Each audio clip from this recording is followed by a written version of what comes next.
السلام علیکم. FBR کی 2020 کی ایک رپورٹ کے مطابق صرف کراچی شہر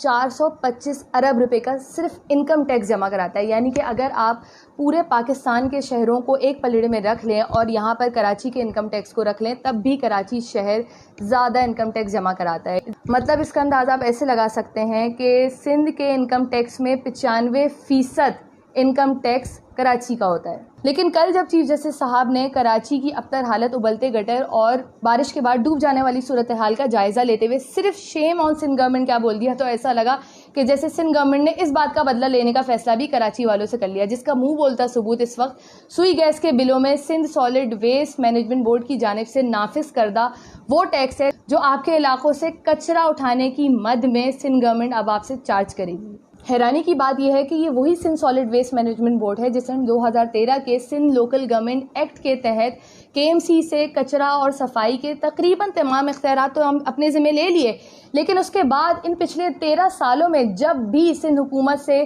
کچرا اٹھانے کے بارے میں سوال کیا گیا تو انہوں نے سارا ملبہ پچھلی بلدیاتی حکومتوں اور KMC پر ڈالا. لیکن مزے کی بات ہے کہ جب بات اس شہر سے اب کچرے کے نام پر بھی ٹیکس لینے کی آئی تو Sindh solid waste management board نے کچرا اٹھانے کی تمام ذمہ داری کو پوری طرح سے اون کرتے ہوئے اس ٹیکس کو اپنی ہی بینک اکاؤنٹ کی زینت بنانا بہتر سمجھا اور وہ KMC کو جیسے کہیں بھول ہی گئے. لیکن ایسا لگتا ہے کہ ابھی بھی کہیں نہ کہیں کراچی والوں کی جیبوں میں کچھ گنجائش باقی تھی, جس کو مد نظر رکھتے ہوئے وزیر اعلیٰ جناب مراد علی شاہ صاحب نے KMC جو کہ بلدیاتی حکومت نہ ہونے کی وجہ سے اس وقت سندھ حکومت کے ماتحت آتی ہے, اس کی کوشش یہی ہے کہ KMC کو اپنے پیروں پر کھڑا کریں. اس کو اپنے پیروں پر کھڑا کرنے کے لیے KMC کی مد میں کنزروینسی اور فائر ٹیکس آپ کے بجلی کے بلوں میں نافذ کر دیا ہے. یعنی کہ اب وہ کہ الیکٹرک جو کہ خود 7.5 ارب روپے کی KMC کی مقروض ہے آپ سے KMC کے نام پر ٹیکس بھی لے گی, اور اگر آپ نے وہ جمع نہ کرایا تو بجلی کٹنے کے نام پر آپ ذلیل و خوار بھی ہوں گے. لیکن اگر یہاں پر صرف ایک حکومت کو موروث الزام ٹھہرایا جائے تو وہ بھی ٹھیک نہیں ہوگا, کیونکہ سندھ حکومت سے جب بھی بلدیاتی انتخابات کے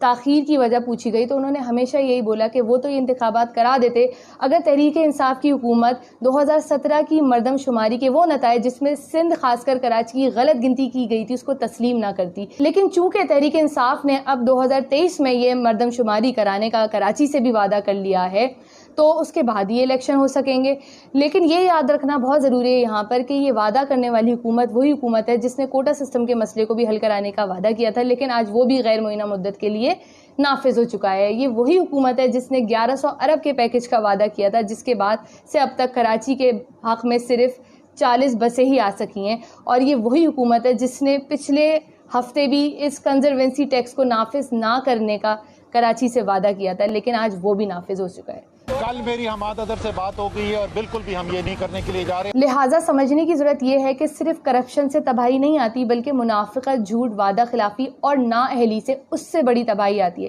کبھی وقت ملے تو ضرور سوچئے گا. شکریہ.